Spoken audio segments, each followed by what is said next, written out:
It's Luke here for SimBoxx. Delighted this evening to be joined by the man of the moment, the victorious, dangerous Dan Catlin. Dan, first and foremost, how are we doing?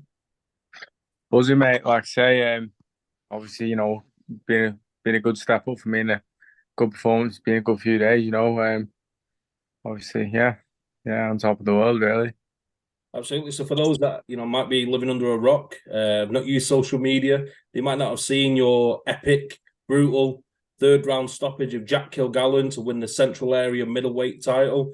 Dan, firstly, if we can start off with the fight in general, leading into the fight, I think it's fair to say many considered it a 50-50 fight. You had similar records, both only had that one loss on your respective records. Did you see it as a 50-50 going into the fight? No, I didn't, to be honest. I mean, me and my camp, we didn't see it like that, but obviously, on paper, it was a 50-50 fight, and I knew that he was coming for it, and he was a live opponent, and there was that danger there, and obviously, he is the best opponent I've fought, um, in the pros. But like I say, me and my camp, we were going into it, very, very confident, that we were going to pick up that win and do it in devastating fashion like we did. Absolutely. It doesn't get much more devastating. That third round stoppage, you went through the ropes. Take us through the moments leading up to that, Dan. Like, what was you setting him up for that shot? Did you see something in those opening rounds where you thought, I can get him here, or was it one of those one in a million punches that just hit the sweet spot at the right time? Yeah, so to be honest with you, that's the shot we've been working on in camp. That jab down to the body and that right hand over the top. To be honest, I pulled the jab a bit short because as I went to throw it, he stepped round, and I just saw the opportunity there to let the right hand go. But that was the shot, with Mick and Dave that we were working on because the whole game plan entirely was to match him at the start, drag him into a fight because we thought my engines will be too good for him and he'll have to fade. And then when he goes on the back foot, that's when we'll go hunting him. We'll try and drop down and loop over because we realised when we watched his footage and stuff, he always moves to the left and he drops that hand. So that was the shot we were going for. Absolutely. And the shot itself, it's gone viral. It's been picked up by TalkSport. All the major boxing media outlets have shared it, and it's gone viral. I'm sure your phone's been blowing up with notifications, Dan. Yeah, I was mate. To be fair, like I say, Saturday obviously got that one that Sunday went viral, then Monday back to work, back to reality. So pretty mad weekend, by it's what we're in the game for, isn't it? So in that exact moment, when you've knocked him out and you see him fall out the ring, which was quite dramatic. Firstly, I'm sure there's a lot of excitement and elation that you've got the victory, but did you factor in the fact that oh shit, this might be quite serious? He's fell out the ring, and we've seen with like Michael Conlan against Lee Wood that was quite brutal. Like, does that factor in, or is the tunnel vision, the focus on getting the victory, like does that blind us?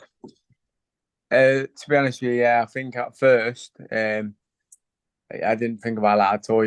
The five men in the world for me, that was on my first title, but that was a world title fight to me, and I knew that in order to get to that next step and to progress my career and to justify the sacrifice I'm making, missing time at home, and this I had to be winning those fights.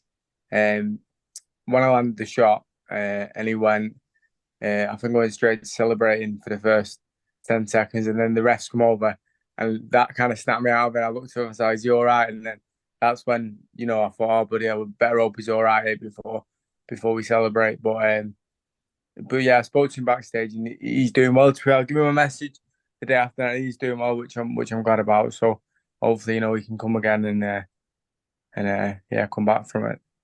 Absolutely, of course. You picked up the Central Area middleweight title. Dan, is that your ticket into these bigger domestic fights? And are you looking towards maybe like English title eliminators, that kind of thing?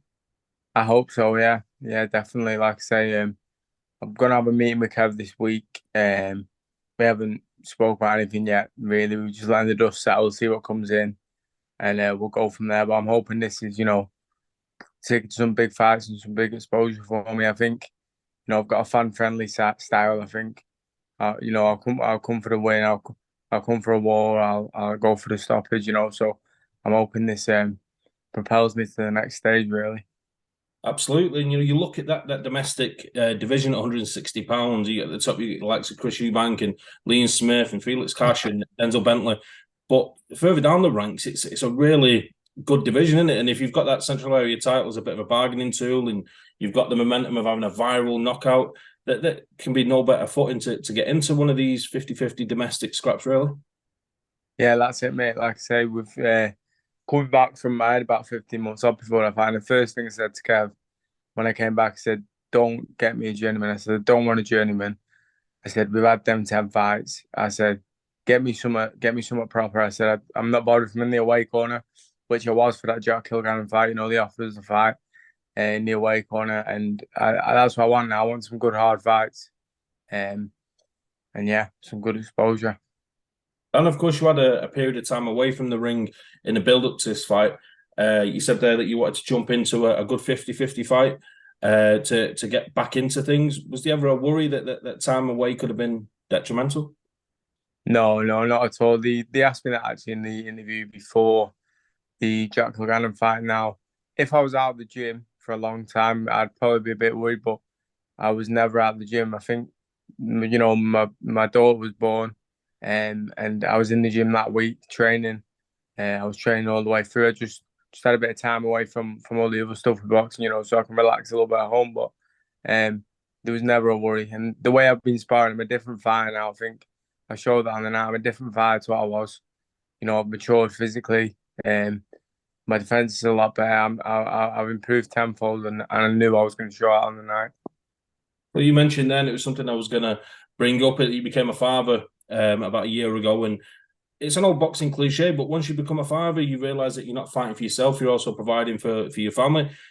What impact did that play in the mindset of Dan Catlin as a boxer? Does it make you more hungry? Does it make you want to improve and get in there and do the job, knowing that you're providing for your young family now? Massively, mate. Like I said, I've got a daughter now. We've got a son on the way during December. Um, and that it's about them now as well. Like I say, it's about I don't want to go for that run or I don't want to do those sprints. That's what I think. So going into that fight, there is nothing I could have done more. Twice a day, 6 days a week for 8 weeks, and I gave my heart and soul into that camp. So, and that is the way it's going to be now. With like I say, all this riding now, my reasons why I'm doing it now, carry a lot of weight. So there's no excuse to miss anything now. Absolutely. And of course, we can't not mention you're part of Jennings Gym. You guys are flying there at the minute. You got yourself winning on Saturday. Jack Cullen with a big knockout over Mark Efron.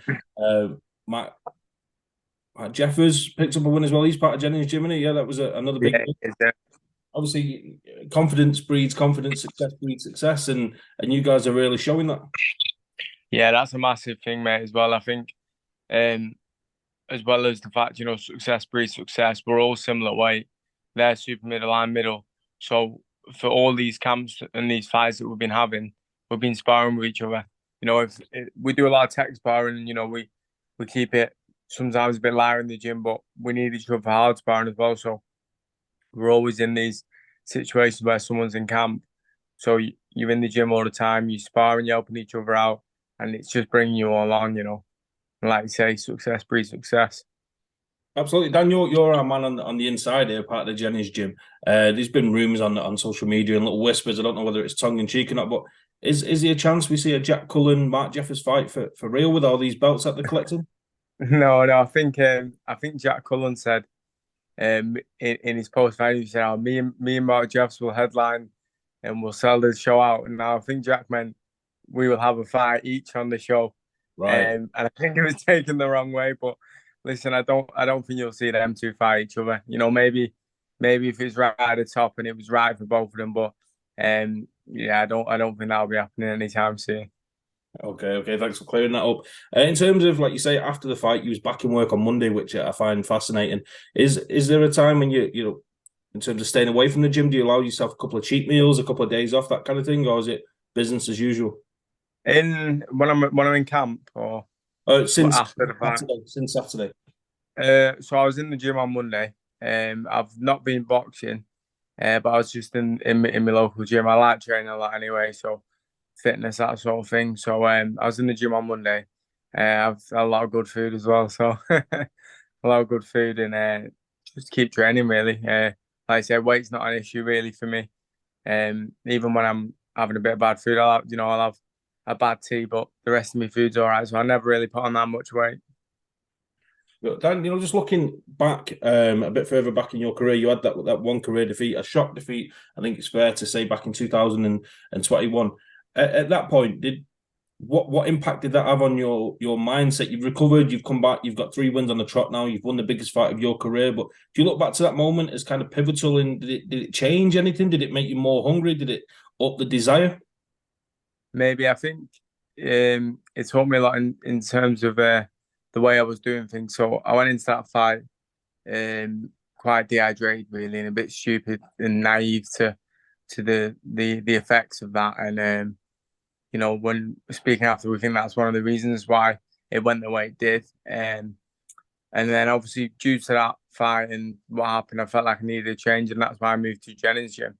So it was quite pivotal in that sense. But like I said, it didn't really affect my mindset. I suppose I think I'm quite mentally strong in some aspects, and I just thought to myself, listen, it could have happened to anyone in sparring, or you hear about sparring situations with different people. I thought it's happened to me on the night, not great. I saw a lot of tickets, people saw it, but it can happen to anyone anywhere. So just rebuild and go again. Anyone can be caught, So just keep going, don't you? Absolutely. Well, Dan, it's always a pleasure to catch up. Before we close off, is there anybody you'd like to give a shout out to? Any sponsors, any fans, anything like that? Yeah, so I'll shout out to my sponsor. I've got DB Tires the Living, they're a good sponsor. I've got Y Marine, Therapeutic Care, and the gameplan and Fitness. They're my main sponsors. And then everyone that bought a ticket, everyone that's messaged me, everyone that shared everything, it means the world to me. And hopefully this can be the start of big things for me. Absolutely. Dan, again, thanks for your time. Thanks for speaking to SimBoxx. And I'm sure we'll catch up again real soon. Definitely, mate. Nice one.